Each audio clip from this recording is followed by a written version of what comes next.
Fried rice. Okay, sige. Ito na ba? Medyo kinakabahan ako kasi alam ko meron din specific na tingnan na hindi nyo inigil pa. So, kailangan maayos.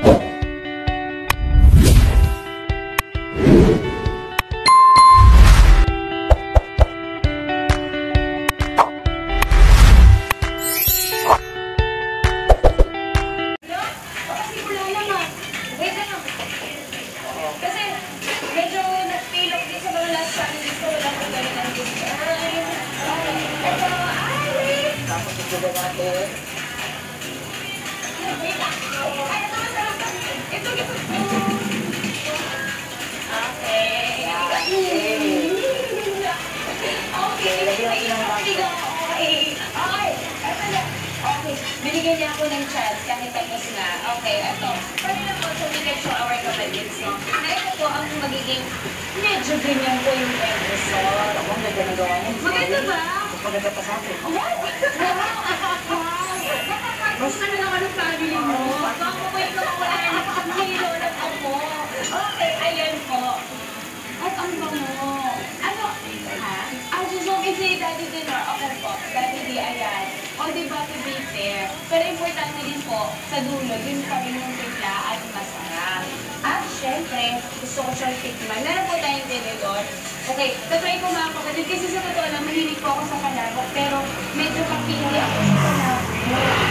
Okay, ito ah. Ito po ba ano? Ang tawag dito, yung Tinapa. Tokwa, tinapa, chicharon. Tokwa, tinapa, chicharon. Mas mawin ka tinawag siyang palabok kasi every ingredients na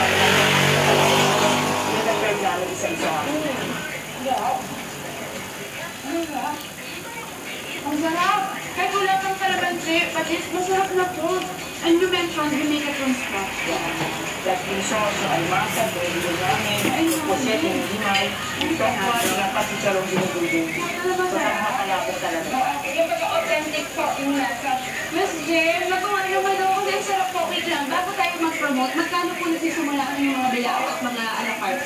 Yung single plate namin, nasa 100 pesos. So, 100 pesos, busog ka na, masarap pa. Kasi mga ano, mga palabok at iba yung mga pagkain dito. Saan po kayo mahalagaan? Aling Torrance Palabok, located kami sa 470 Bonnie Avenue, Mandaluyong City. Meron kami Facebook account at sa YouTube channel. So, kasapag sinabing Mandaluyong, alam ang Aling Torrance Palabok. Kasi naman, since 1971 pa talaga sila dito at sakto, malapit lang ito sa studio, kaya alam niyo na mga kapatid, kami ay pinagdaanan ako. Pero bago natin i-abot sa studio ang ating masarap na palabok ng Aling Torrance, Ms. Jan, maraming salamat. Thank you. Maraming salamat, more power, at sana more years and decades to come. Okay? Thank you, Ms. Jan! Thank you, Aling Torrance. Napakasarap mo na yung palabok. And syempre, we share the blessings and the yumminess this morning. Back to the studio, mga kapatid, para sa inyo po. Tignan mo na takpan niya? Oo. Palabok pa. Kunin natin yan. Maraming salamat, ma'am. Thank you so much po sa pinagalan ninyo. Ito, ayan. Ayan. Ang lapis lang ng binari. Thank you po. Maraming salamat.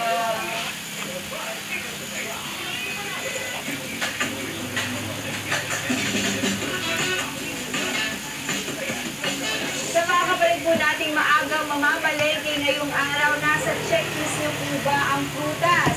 Silipin na po natin ang bentahan ng mga yan. Paano lang kanin ko yan? Laya, kumusta ang bentahan ng prutas dyan? Ay, nakita mo naman ako na nagsalay, o hindi ba? Para sigurado, Angela. Hoy, nandito nga tayo. Good morning, mga kapatid. Nandito tayo live sa Kita Market and Fresh Court. Saka isa-isang fruit stand detail. O hindi ba? Ito po